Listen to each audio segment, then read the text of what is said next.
See if I can. Well, let me talk with KJ. You there? You there, KJ? You aware? Yes, I'm here. Can you hear me? Yeah. Yeah. You hear me okay now? Yeah. You fine. Oh, okay. So on that 3rd and 7 play, we took a timeout. Now we had wasted another timeout before, but we took a timeout. They're getting everybody lined up and talking about what the strategy that we're going to do.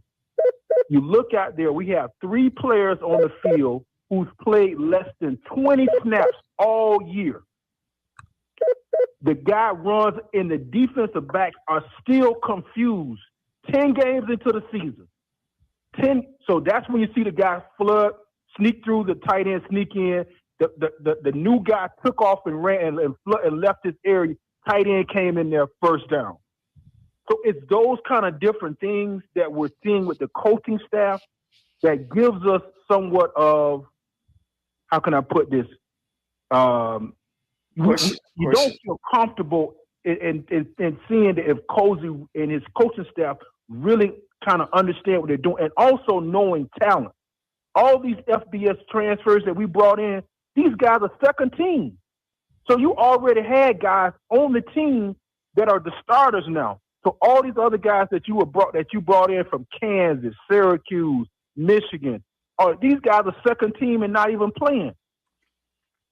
So now we're wondering, going into a recruiting season, Coach, can we trust you to know that you know what you're doing and bringing in top talent? So those are the things that are going into the issue about what we're looking going forward.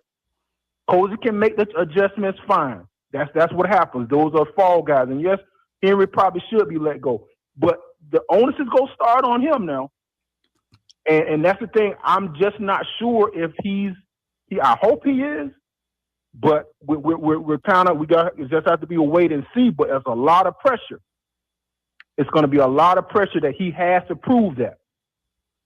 All right, that's all I got to say, man. Hey, family, real quick, family KJ, which stream are you watching? Rocket stream or off script stream? I think it is off strips. I'm gonna put my number in the chat. Text me, man. Okay. Okay. All right. The coach was Campbell. Was you aware of some of these things that's been? Yeah. We talked about this. I mean, listen. And he's talking about the third. It was really the 3rd and 7. It was a boot. This was the game that we had 3rd and 7. If we stop them, we get the ball back. There's a chance for us to win the game. It was a boot action, which was again, Coach Wade. Let's give it to him and his offensive coordinator. Great boot action. The tight end was wide open. Like I say again, might have been a blown. KJ played football, FAMU knows about it. So when I saw it, I get it. So man, this is the thing that I think where everybody gets upset about. You see where these mistakes were made, and then that's why people get upset, and they're watching this and they're saying, hey, why did this guy not be here? Why was this guy like what he's talking about? So those are things that, and again, the Valley game, again, we ran a pitch play, and Coach, this, one of the hardest plays to run is the option pitch. We ran an option pitch and the guy fumbled the ball. That was the ball game right there. On the 1 yard line, in which we have a quarterback that's not an option quarterback. Well, you know me, Rocky. I never really start with the X's and O's. What alarmed me was the things that were happening on the sideline, how the players were acting and not being focused and not concentrating on the game. That kind of disturbed me more than really what happened on the football field. Because if they wasn't aware of the bootleg, tight end and sneaking, it's because of discipline, because they didn't read. You got to play with your eyes and you got to play with your feet and you got to see it. And if you're not focused and you're just going in there and not understanding what they need this first down, we've watched plays that they should know that these are the certain plays they run in this situation. As a player, have you focused on that all week? And that was the thing that jumped out to me, Coach Campbell, was more so the discipline action on the sidelines and how the players act. They don't act like they've been there before. Champions act like they've been there before. And the focus, we'll party and we'll dance and we'll do all that stuff once the clock reads 0-0 and we win in the football game. So that part disturbed me, and that's just what I was asking. We got a caller with the last 45193. You're live on HBCU Coaches Corner. What's your name and where you calling from?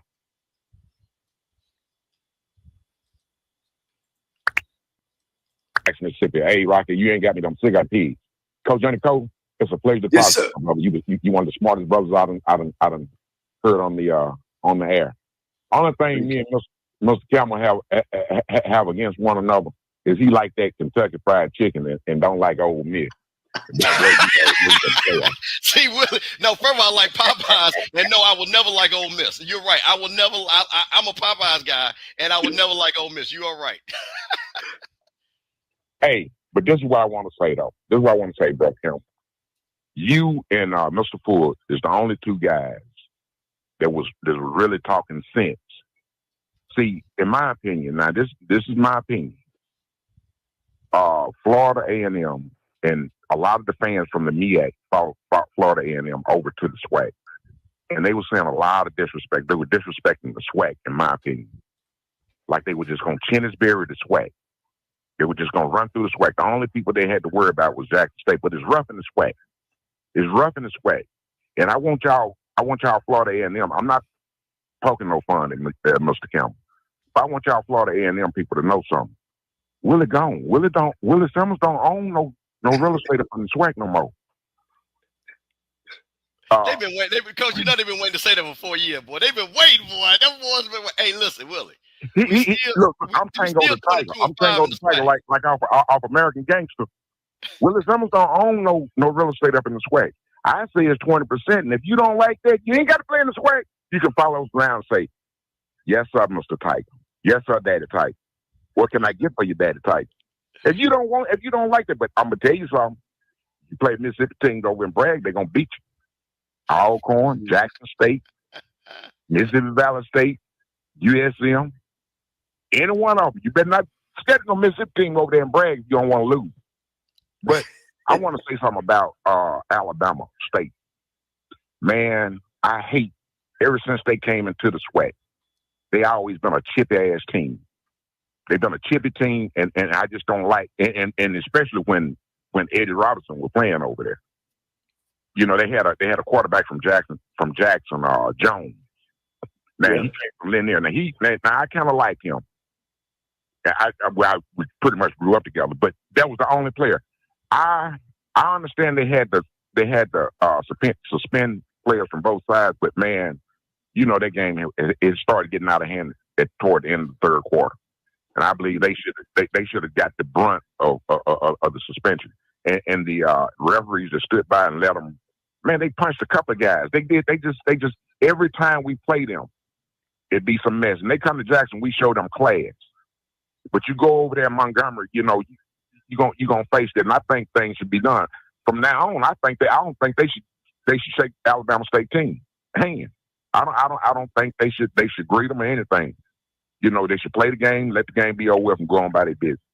Because now you done made things all, you know, it's just screwed up. And I'm gonna hang up and I'm gonna listen to you all. Mr. Campbell, I want to listen to your opinion because you know a little bit more. I know Brother Cole is not going to say too much. He's a cool, laid-back person. But I want to hear your opinion, Brother Campbell. Do you have that same feeling about Alabama State? No, hold on. I'm going to hang up and listen to you. Well, no, I'm going to hang up. I want to listen to you. I want to listen to you good. Okay, I'm not going to go. Take my car, right? All right. Get them cigars. All right, for sure. Coach Cole and his brother actually coached at Alabama State. They coached against Jackson State.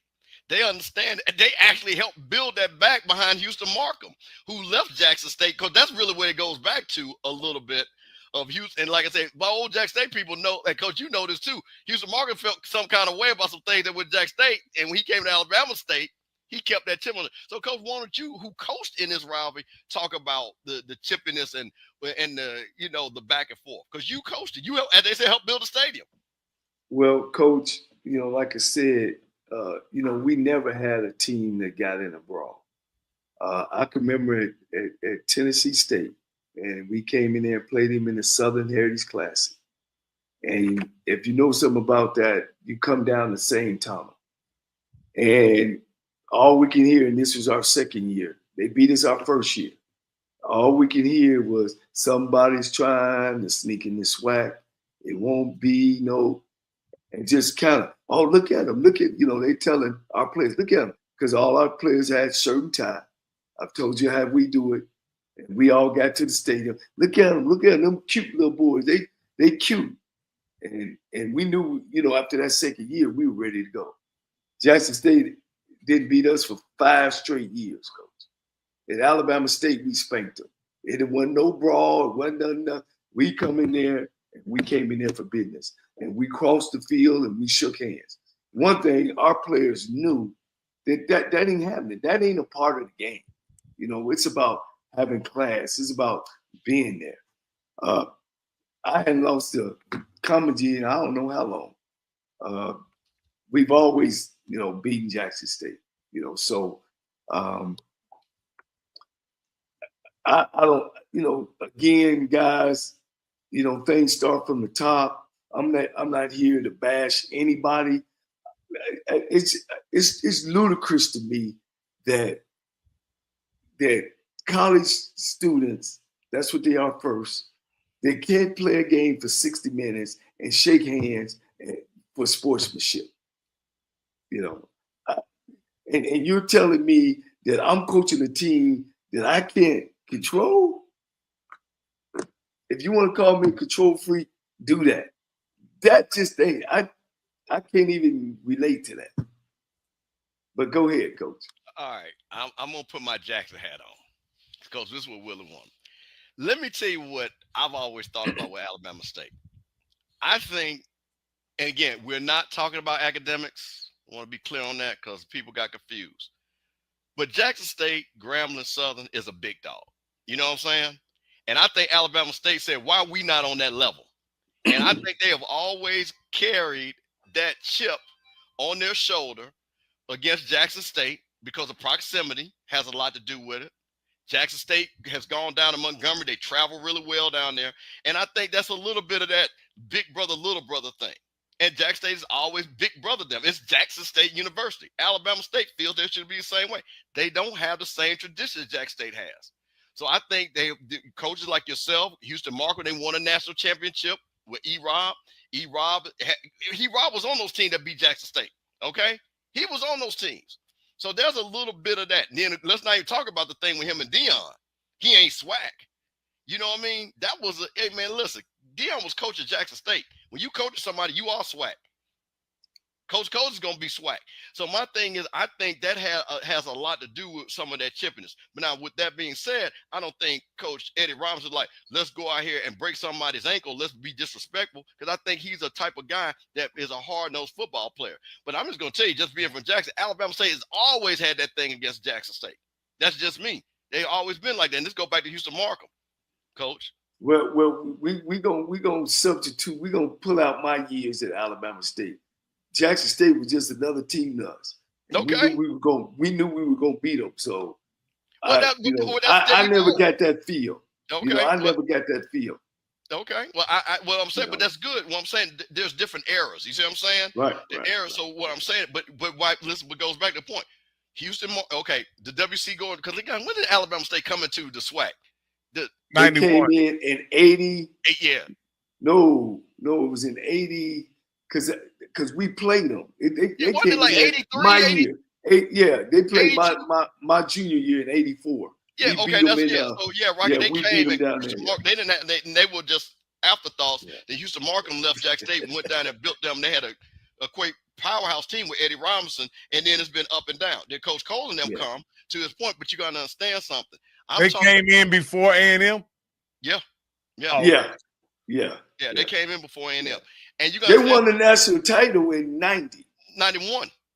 Was it 91? Okay. Yeah, 91. Because I know Texas Southern was the only team that tied them that year. Yeah, 91. Yeah. So the thing about it is, when you're talking about, and again, when you're talking about these state schools, Alabama State, Florida A&M, Jackson State University, Southern University, they represent the state. Okay, and people understand that they represent the black part of that state. So there's a lot of pride that goes into that. So when you say Alabama State, for them and what they look at, they want to be on that same level with Jackson State, same level with, and then I'm not putting FAMU because we ain't been in SWAC long enough. I'm talking about the traditional heritage SWAC. Jackson State, Southern, Grambling, and Alabama State, because of the school and the name and what it is, they want to be on that level. So you're going to have that. You're going to have that. Yeah. Well, Alabama, let me say this about Alabama State. From the time I've ever seen Alabama State and come down there with Jim Parker and even up to the day, they've always had top of the line facility. They had buses. Back in the day, when they traveled, all of them had suit jackets. They always had a big following behind them. You know what I mean? So, maybe is that mistake is Alabama versus Mississippi. I don't know. Can but it be when we got there, but it wasn't, because Alabama State was so bad. You know what I mean? They had like 9 losing seasons before we got there. Now, Coach Cole, could it be that Jackson State is a premier brand, like Coach Campbell was saying? It's like the Dallas Cowboys of HBCU football, and Alabama State is looked at as maybe the Detroit Lions, and they're always perpetually trying to get acknowledgement and respected. You know what I mean? And that creates a situation where the little brother, big brother complex. Well, you got to understand, in the 80s, Jackson State ran the 80s. They ran the 80s. Out of them 10 years, they probably won a SWAC 8 times. All right. In the 90s, Alabama State, after winning the national title in 91, they stunk up the field. They stunk all the way up till the Cole brothers showed up in 2000. So, and Jackson State, Southern, and Grambling was kind of, ruling. I think Jackson State jumped up once or twice. Pete Richardson came onto the scene in 93. I was a part of that team that won the national title there. And then Southern started kicking Grambling's butt because it was the end of Eddie Robinson's era. W.C. Gordon was over in the 80s. Carson took over and then gave it to Judge. So Jackson State was on a flip-flop as well. Well, when the 2000 came, when the Cole brothers showed up, you had Pete Richardson, the Cole brothers, and then Jackson State went outside and hired Coach Bell. And then that's when they fell off in the early 2000s. I mean, they weren't even talked about. It was crazy. Then they brought your boy, the old guy, on to Jackson State, which took Jackson. Yeah, even took Jackson State even further down. So from that era, from 91 to 2000, Alabama State wasn't no good. Neither was Jackson, really. Yeah, but from 2000 to before my man showed up, Kamaji, Alabama State, we were kicking butt. Them first 4 years, we won the East 2 years straight back to back. And then the third year, we won the SWAC. I wasn't on the staff, but they won the SWAC with our players, And then they kept on winning up underneath Barlow. But Jackson State was still kind of struggling, in those early 2000s until Kamaji showed up. And then when Kamaji showed up, he went to 4 SWAC championships. Well, when Jackson State, when Dion, this is all I know. When Dion showed up, Jackson State was not shy about saying, "We've been like that." I don't know. Oh, no, hold on. The fans kept coming, Coach. They always been in the top 5, I would say. No, I'm talking about it's like winning ain't. They were like, winning, that's what we do. We Jackson State. Like they was acting like that was what they do. Like Dion didn't bring winning to the party. Winning was already there. Well, okay, yes. Yes, it was. Yeah, they lost from the 2000s maybe to what, Coach, 06 before Kamaji came. And then when Kamaji got there, I want to address what Rocky said. Rocky, this goes back. Okay, when you have teams with tradition, FAMU, Jack State, Grambling, Southern, we ain't like those guys that got one championship. When you got multiple championships, when you got multiple Hall of Famers, that's when I was trying to tell the guy, we ain't the same. So yes, Jackson State people, as somebody that grew up in the 80s, Jack State, I'm never going to think Jack State is a low-level team in the 90s, the players that they produce. Because it's just like Alabama. When Alabama has a dip, Alabama's still Alabama. When Texas has a dip, Texas is still Texas. So it's the same tradition. When you have that level of tradition, you're always, if you are a fan, alumni, supporter of that team, you are always going to reach back to tradition. Why do you think FAMU people say we won that thing in 1978? Because we won it in 1978. Why you think Jackson State people talk about they should have beat Southern Mississippi's ass in 87 with all that talent? Because they beat everybody's ass for 5 years in a row in the SWAC. That still has not been matched. So those are the things that you hold on to. Let me go back. Matter of fact, Coach, they did play Southern in 99, I want to say, in the SWAC championship game. Yeah. They had the kid named Hayes from LSU. So under Carson or the judge, yeah, they did. Matter of fact, I was in Birmingham when they won the championship. So they did. Well, they didn't beat Pete Richardson, and let me say that. Pete was a thorn in Jackson State side as well as Eddie Robinson. Eddie Robinson never beat Pete Richardson. You know what I'm saying? I got a thing the guy texted me real quick. It's a comment. Everyone, coaches and players in an organization should know the rules and laws before seasons begin concerning behavior and expectations. Rules and laws should be reviewed before anybody put on the color. The consequences of violation rules should be swift and consistent the whole season. They must remember who they represent and not just themselves. So I thought that was real good, about all this fighting and all that kind of stuff. But we kind of off that. Coach, let's get through these predictions right quick, Coach. And in this last game, I don't have anything to add on this Prairie View Alcorn game. It went the way we thought. Even though Alcorn won, they still won't be in the SWAC championship because of that loss. Too late. Yeah, that loss they had for sure. All right. These games here. As much as I'd like Tennessee State to win, I got SEMO. I'm going to take SEMO. It is the championship game, pretty much who's going to represent the OVC Big South Conference in the playoffs. Let me ask you this, Coach. Is this next game is Elon White? Yeah. Yes. Yeah. Oh, well, they're gonna beat NCAT, and is University of Albany White? They're in New York. Yes. Yeah, they're gonna beat Hampton too. So you guys think? That's not Albany State. Yeah. They're good too. University of Albany in New York is good, Coach. All right, they always been good. Y'all agree, right? I totally agree. And let me just say one thing, because my nephew David, a proud North Carolina A&T graduate, he said, I told everybody the streak was going to be broken. Man, listen, a broke clock is wrong twice. You need to be worrying about winning more than one game every year. Don't keep listen, North Carolina A&T, I know you won't see FAMU down. We still at our worst is going to win. We already won 5 games. Y'all ain't won 5 games in 4 years almost. Okay? Whoa.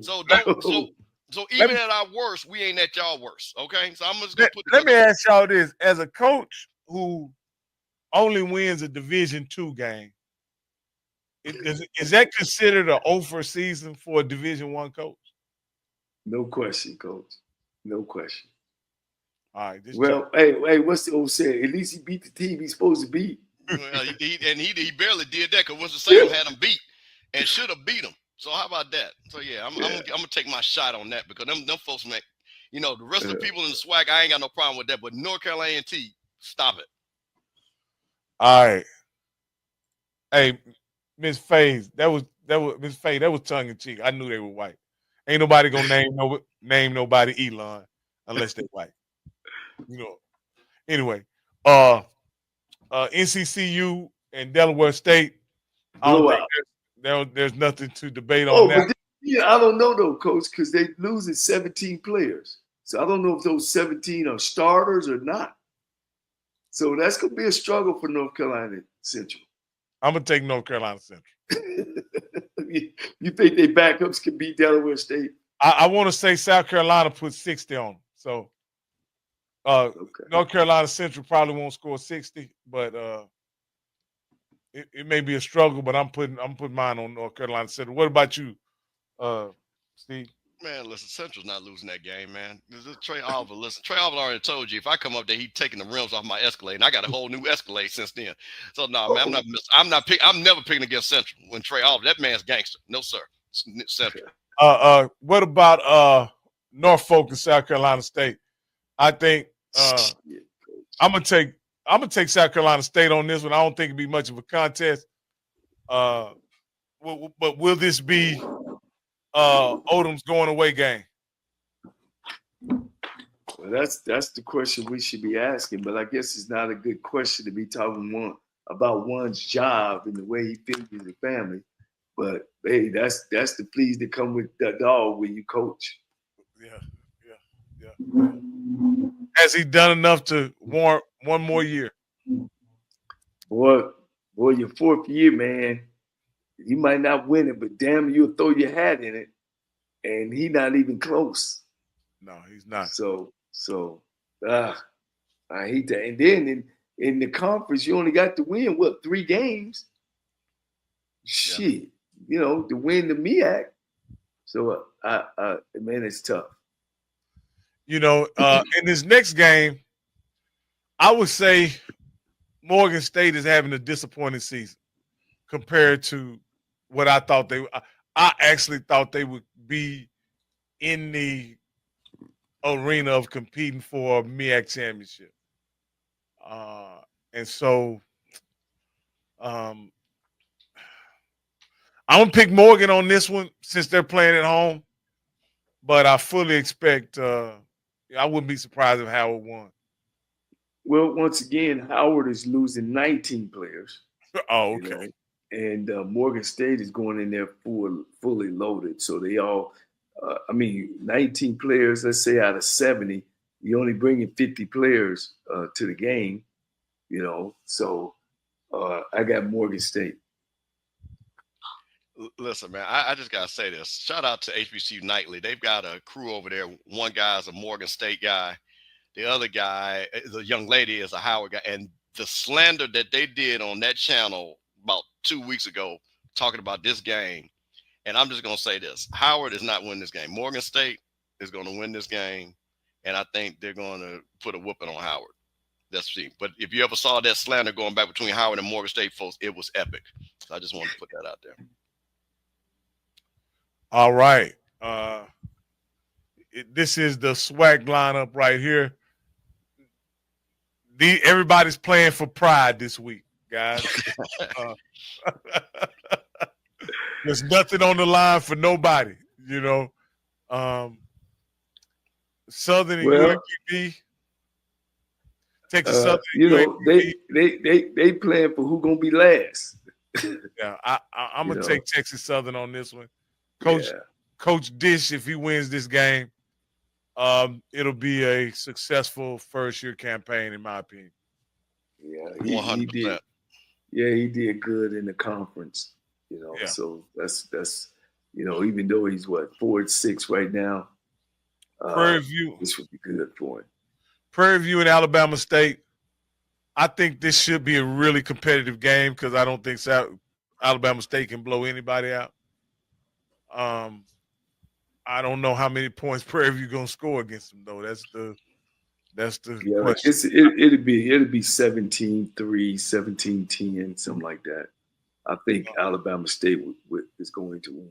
Yeah, I got to take Alabama State at home. Yeah, I'm taking Alabama State.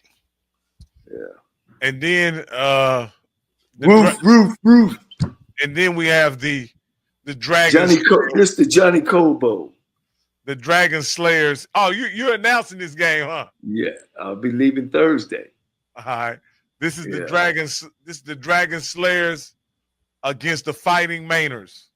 Yeah, you got Cornelius Brown at quarterback, standing at 6'5", Alabama A&M that was recruited by everybody. And you got Tyrone Williams, the QB at Mississippi Valley. He leads the team in passing. He leads the team in rushing, and he's the fourth. He's carried the ball more than any other running back in the league, and he ranked number 5 in carries. And he led the charge in taking down the defending Black national champions, and broke the streak. And they didn't strike. They had to go to the dentist because somebody stole their teeth. And they couldn't. And I'll say this, being that they're on the road, coming from winning at Bragg, I don't think being on the road at A&M will be any challenge for them. But I look for Alabama A&M to win this game. No, that game is at Valley. It is? Yeah. Oh, I got it wrong. I wish I was going to Huntsville instead of Greenville. Woo, good luck. So no, I got Alabama. I still got Alabama A&M. Who y'all have? Listen, I'm gonna say this for all of FAMU, we root for Mississippi Valley because we cannot be the only marker on Valley's list. So listen, hey man, the green and white is gonna be rocking on the FAMU in our mind. So listen, Coach Wade, brother, we rooting for you. We want you to get that second win, baby. We want you to get that second win. So, hey, man, listen. As a brother, hey, man, listen. I've been up there in the Valley. I know what it. Hey, man, listen. And we see, if Valley could do me a favor, solid, since we did them a solid, and beat Alabama A&M, maybe Alabama A&M will come on down and be like, man, we lost the Valley, man. We ain't trying to play FAMU when we play them next week. So a lot of implications for FAMU in this game. A lot of implications. All right, guys. All right. This is a big game preview. And I think we're all probably going to. You just being nice to Camel, making this a big game. Well, I think this is a big game. I think Cozy loses this game. The seat gets hotter.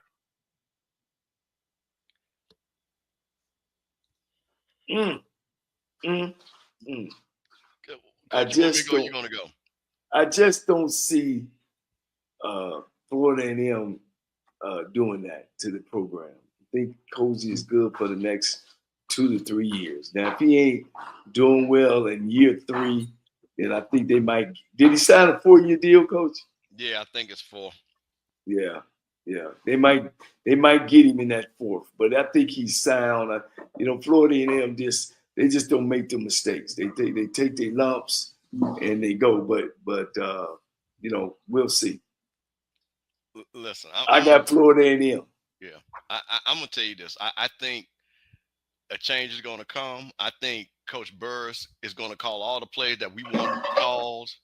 I think that offense is going to come out and play. And again, I'm gonna say this again to people: this team is not dialed it in. These guys are still playing hard. They're still practicing hard. Everybody I talk to, they're really hurt. And I'm gonna say this again: they are really hurt. And I like the fact that they understood what that streak meant to the team, the university, the fans. So I think they understand what the mission is. So I think they're going to come in there very serious, and I think they understand. And like I say again, Bethune-Cookman. Again, I just think they're just not a good team. So again, if this was a little bit better Bethune-Cookman, yeah, I'd be worried about it. But again, I think it's going to be a close game. But I think FAMU really understands what the mission is for this game and everything. So Coach Coles, I think he's going to have the guys focused, and they're going to win this game. Thank you. Will there be a large contingent of Rattlers for this game? Oh, man, it's the Florida Classic, man. They're going to do 55,000, 60,000 no matter what. They do that if we 1-10 and they 1-10. This is the Florida Classic. This is like the third or fourth biggest classic out there. So they're going to have people in the stands. Well, I think they had something to play for because Bethune-Cookman beat Valley and Florida A&M lost to Valley. So, yeah. Well, we want to keep that string because I think we beat because Willard was 3-2 against Bethune. He won the last 3. And then they had won like 9 before. And then because we're up like 25 games on them, period. So again, this is one of those things that you want to maintain that, that winning streak. Hey, let me ask you this, Coach. if Bethune-Cookman takes down the Rattlers, is the mystique of the Willie Simmons era gone completely? No. I mean, Coach Simmons will never be forgotten there. And anybody come in there, they're gonna have to meet and match what he did there. You know, it's always, I think it's always gonna be there until another guy gets there and give him football games. But will they be vulnerable? Will they seem vulnerable from this point on? Oh, yeah. Oh, yeah. I mean, you know, you could look at it as if they are the Mike Tyson. And once Buster Douglas got to Mike Tyson, he knocked him down. As you see, the fighters start lining up to fighting. And you know, with Holyfield beating him and the other guy beating him, you know, it taking some of that steam out of the Florida AM, you know, strike again. Because in my opinion, you know, after the Dion era, they were the SWAC boogeyman. And they did, and they were a bad boogeyman too, man. They was a bad boogeyman. Forget the brag streak. I'm talking about going 3 years with only losing to Jackson State twice. I mean, they were a bad boogeyman. You hear me? Yeah. And to lose 2 games in the span that it took them 3 years to lose in 2 weeks. Woo. That's tough. I think it knocked some of the mustard off of Florida A&M. You know, that regularized Florida A&M. You know, that they can't be beat. You know, so and that's what happens. You know, sometimes. But this game is really important that they go out as a winner. Yeah, but you know, I see the people in the chat saying, okay, but I'm gonna say this: FAMU's only been in the SWAC 4 years. Okay, we've been in 4 years. We won a national championship. We won the Celebration Bowl. There's only one of the SWAC team that's done that. Okay, so all of y'all been here longer, but we got in here and made some noise. So like I say, you can disrespect the Rattlers, but we still went 22-5. And you know, congratulations to Jackson State, they beat us. Congratulations in Prairie View. But like I said, FAMU will be fine. I mean, listen, man, everybody. Look, you know what's funny about this? I gotta say this: we got people in the SWAC that lose 3 or 4 games every year, and that's fine. That just shows you how high the bar has gotten set at FAMU. Because I can go look how many games all these other teams have lost over the years, 3 or 4. In the West, that's what you usually would. You have 3 or 4 losses. So you know. So again, I think you know. I mean, this is what it is. Everybody got their lick. Well, 2 teams got their lick, but 3, counting Jackson State. But you don't think that normalized Florida A&M of the mystique of national champions? Well, I think what happens, all streaks are going to get broken. And I think this was the year that was going to happen. But what I guess for me, I don't think that FAMU is going to sit back there and start being Team X at the bottom. I think we're going to always be in the hunt. I think we'll have enough talent to always. Now, will we win it every year? No, we ain't win it every year when we were here. But I think we should be what the standard for FAMU is. You know, when they look at that, they should always be in the position to play for championship. Does that mean they're going to win it every year? Of course not. Nobody wins it every year. Alabama doesn't win it every year. But the standard of Alabama is to be in the conversation.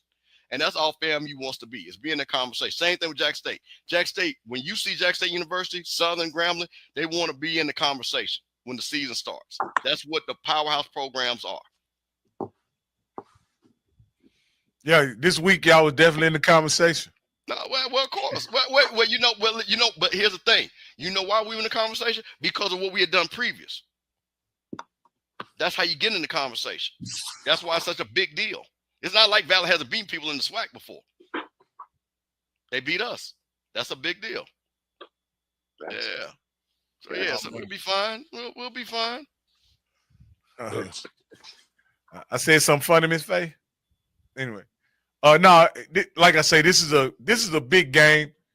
Being a Jacksonian, for the people that really don't understand, like myself, what does the Soul Bowl mean to these 2 fan bases and the entire state of Mississippi? Man, listen, you got people that work with each other for years. You got people that have family members that have gone to these different schools. And man, you know, these are 2, and this is the one thing about this rivalry. Alcorn has a great tradition too. Let's not get it twisted. Alcorn has had one of the greatest all-time HBCU teams all time that beat Jerry Rice. Okay, they had Steve Air McNair, one of the great, if not the greatest HBCU player of all time. You're talking Jackson State University, 40,000 strong, 4 Hall of Famers, 5 straight winning SWAC championships. Did Steve McNair beat Jackson State? Oh yeah. Listen, let me tell you something. His last game, man, they had that in that. It was probably almost 60,000 people in that stadium. His last game, and he went. What you mean? Probably nuts. It was way more. It was probably way more. Yeah, he went. Let me tell you something real quick. That game, it was only 2 games I've ever seen where it was a bunch of like at least 10,000 white people in the stadium. That was when Jerry Rice played Alcorn and when Steve McNair played Jackson State that last game. The white people in that stadium was unbelievable because they wanted to see this guy from Alcorn State University, not Alcorn State University. And man, he went nuts, man. It was just unbelievable. It was a man. But Alcorn won the game. Yeah, I won't say Alcorn won the game. You know the 3 top quarterbacks that year. That year they came out in 1985, 84. No, you're talking about McNair year, or you talking about when they won? Which year you talking about, Coach? When Mississippi Valley and Alcorn played. Oh, okay, yeah, okay. Yeah, y'all know the 3 top quarterbacks. Who was one of the 3, Coach? Because we know Willie Thomas. We know Willie Thomas was one. Willie Thomas, he threw for 5,000 yards, Coach. I bet I know one of them. And the next guy, you're talking to him. And one night in Houston, Texas, him and Willie Totten combined for how many touchdowns, Coach? 8. Hey, Coach, how many did you throw, Coach? 6. Coach, what was the final score, though? Do you remember? 54-42. And who won, Coach? They won. Oh, okay. I threw 4. I threw 4 in the last half, Coach. I threw 2 in the first and 4 in the second, and then he hardly played in the third. Coach, what did y'all finish that year? What was y'all record that year? Man, 5-4. I want to think 4-5, 5-5, something like that. Did y'all play Jackson State that year? Shit, yeah, yes, we did. I was hurt against Jackson State. I got hurt the Alcorn game. Yeah, oh, gotcha. We have fun, man. We have fun. You know, me and Willie talk about them days. Then the next year in '85, I threw 5 and he threw like maybe 6 at their place. So we enjoyed playing each other. You know, we great friends today. But I just wanted to get hey, I was a part of history. You know? All right, Coach. You know I gotta always give you a chance. Hey, we both was going no huddle and spread and all this stuff that they call this new stuff. We always doing all that. No, we had arm bands, all that. All right, Coach. All right. Well, just so you know, I'm picking Jackson State in this one. All right. We have the 15,000 in Texas Southern, and now today the head coach Chris Dishman is pissed off, wondering why only 1,500 people showed up. Rocky, real quick this is for Coach Cole. Coach Cole, I have a question. All right, Coach, what we got, man? Yeah, hold on. I got a question for you. That somebody texted me. One of my JSU nieces, very talented, knows football. She got a little concerning about your analysis, the quick analysis potentially of the Celebration Bowl. So I'm gonna read this question to you, Coach, and I want you to answer this for. Okay. She said, what specifically worries Coach Cole about JSU playing South Carolina State when he saw them play ASU? Does he feel that South Carolina State defense is comparable? And does he feel like there's an ineptitude in play calling or lack of situational coaching maturity that advantages that Chennis has over TC? He mentioned that JSU offense will have to score points, but haven't they shown the ability to score? So the 2 questions are, what do you think about SU's defense compared to Alabama State's? Second of all, the play calling of Chennis Berry versus TC. And then last, do you think Jackson State offense can score? Okay. SU Southern versus Alabama State. Well, you were making an analogy about South Carolina State. be in trouble for Jackson State. Right. And she was saying, hey, we played Alabama State. And she said, looking at their defense, are they comparable to South Carolina State's defense comparable, first of all, to Alabama State's defense? Yeah, without a doubt. History has it, and South Carolina State has always been a great defensive team. If you watch them, against North Carolina Central, they shut them down. North Carolina Central had 1 first down in the first half. Who can call better plays than Trey Oliver? So, I'm a numbers guy. I know, and you got to give numbers some respect. I know Chennis Berry's team they're going to be disciplined. They're going to play for 60 straight minutes. I think he does some good things on the offensive side of the ball. Chennis Berry he's one of those rare O-line head coaches that also know how to throw the ball as well. So that scares me. And then when I seen Alabama State hold Jackson State and take away the run game, and actually made him kind of uncomfortable a little bit. You had less than 200 yards against Alabama State. I just don't think that South Carolina State's defense to me is a lot like Alabama State. They slowed North Carolina Central down. So that's why I feel that way. And what was the other question? The other question, we talked about defense. Do you feel like there's an ineptitude in play calling or lack of situational coaching maturity that has an advantage for Chennis Berry over TC? I think Chennis Berry is a more seasoned coach than TC is. He's been there. He took over a program at Benedict. TC is just getting his feet wet. And like I told you guys earlier, I think he's maturing as a coach. Do I think Jackson State has a chance to win it if they get past Southern? Of course. He has some weapons. But Chennis Berry in South Carolina State, they got a total team. I just think that way. They got a great quarterback. They can extend plays. They got 2 fast receivers, solid running back. And MEAC played better defense than the SWAC do, because the SWAC is more wide open play, whereas when you look at the MEAC, they more of power football, So it's definitely gonna be a good game. I'm not making my prediction until I see Jackson State and Southern. Of course, I can't make it if Southern come in, the cardiac kids, the frog leg guys, the leprechauns. If they can pull one more off, you'll see Southern playing South Carolina State. Coach, let me ask you this here, Coach. And this goes into my own individual assessment. Does Jackson State, we know they have a competent offense, but do they have a player comparable to Eric Phoenix on their team? Well, he plays the quarterback position. And Jacoby, he's not a Phoenix. But he is athletic enough to extend plays. It depends on how Jackson State plays Phoenix. I think that you should put pressure on him, get to him, and try to get to him early. You know what I'm saying? Because he is a guy that'll get out of that pocket and take off and run.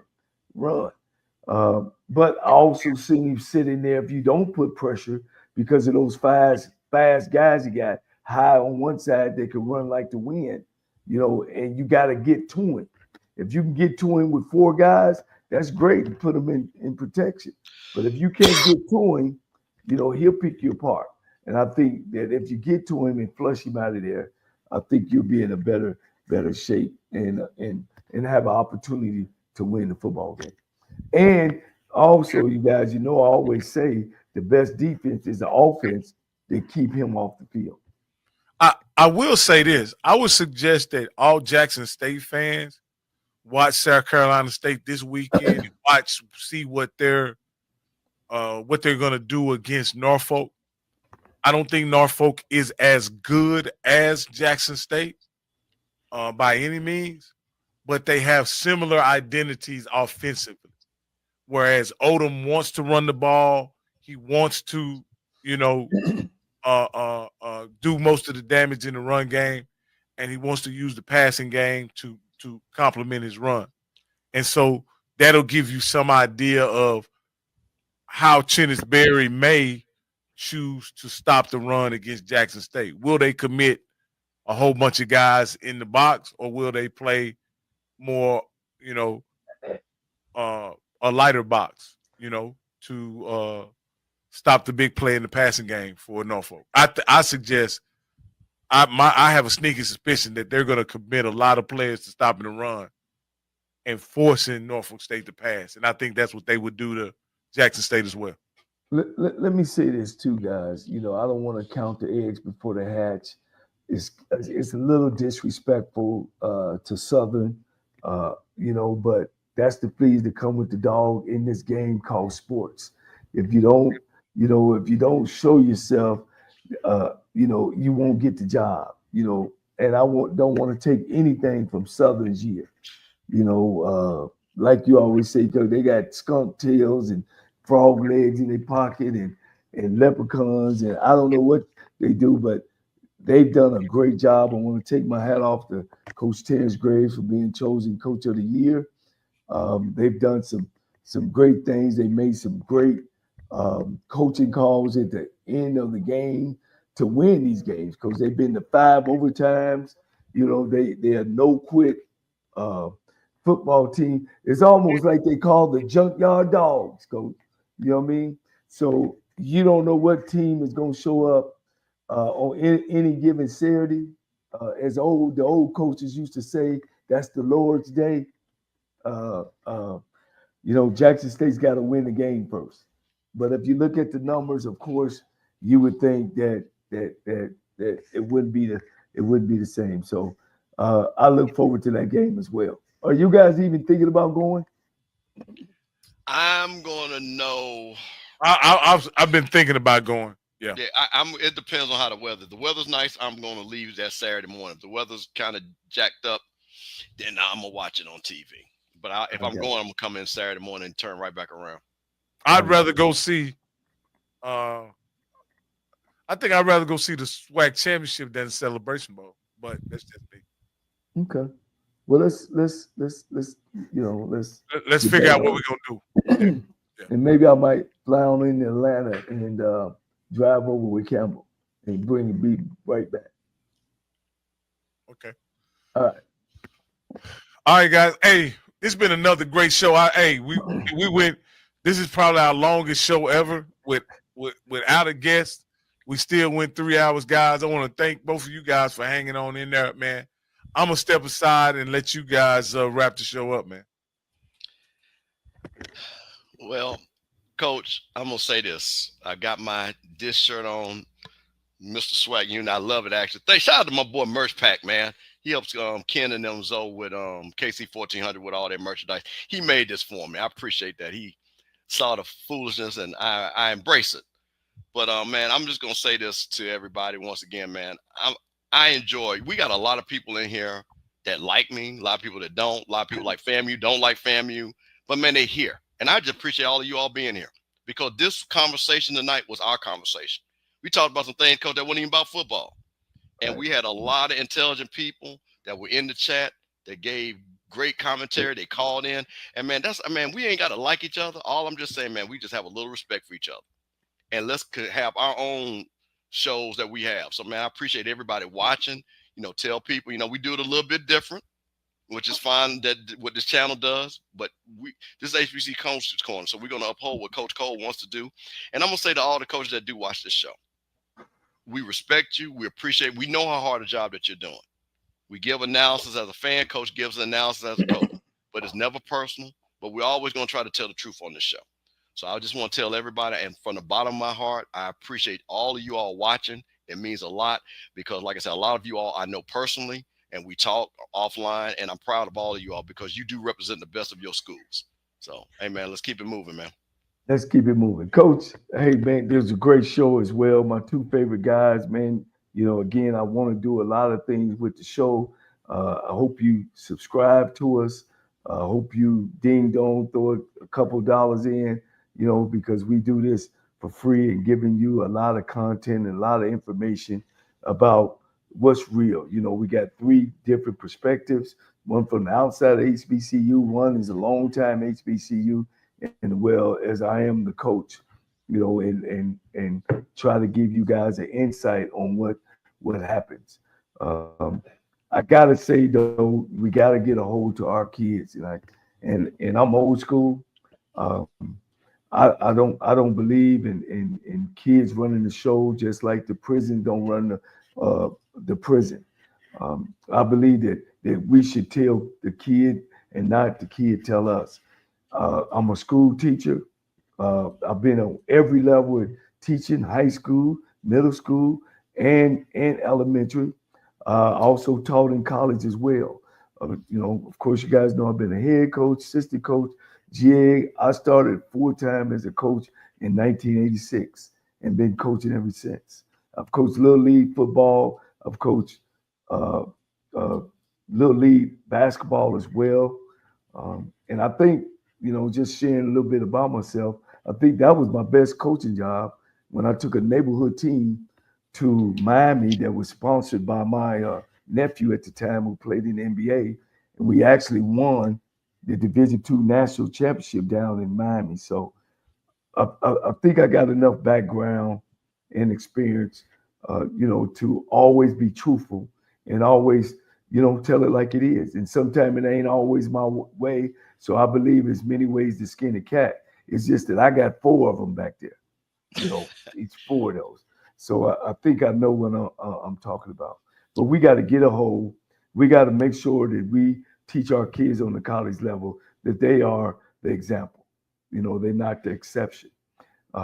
They got to lead the way for us. We can't continue to say that it's the kids. No, it's the adults. And we got to make that change, whether it's on the coaching level, whether it's inside your home, whether it's in or corporate America. We got to continue to let our youth and our kids who's going to take care of us, that you got to do things the right way. And there's nothing new under the sun. And I hope people would understand that, all this things that when it comes to human beings, and that's what I'm really saying. And so I just believe that our coaches, our administrators, our presidents of these HBCU schools, got to have means on this. And hopefully these coaches, head coaches, can talk to them about, hey, guys, we need to be able to hire quality guys. Stop giving all the money to the head coach and leave some for this assistants. There's no reason why a guy that's teaching and coaching football is living in his office or can't live in an apartment, where he can come in and teach our youth, not just the game of football, but the game of life. Guys, always thank you. If you feel yourself at the end of the road, tie a knot and hold on tight, because ain't nobody bad like you. My name is Danny Wilson, and I won $500 on the lunch break with AJ Jones.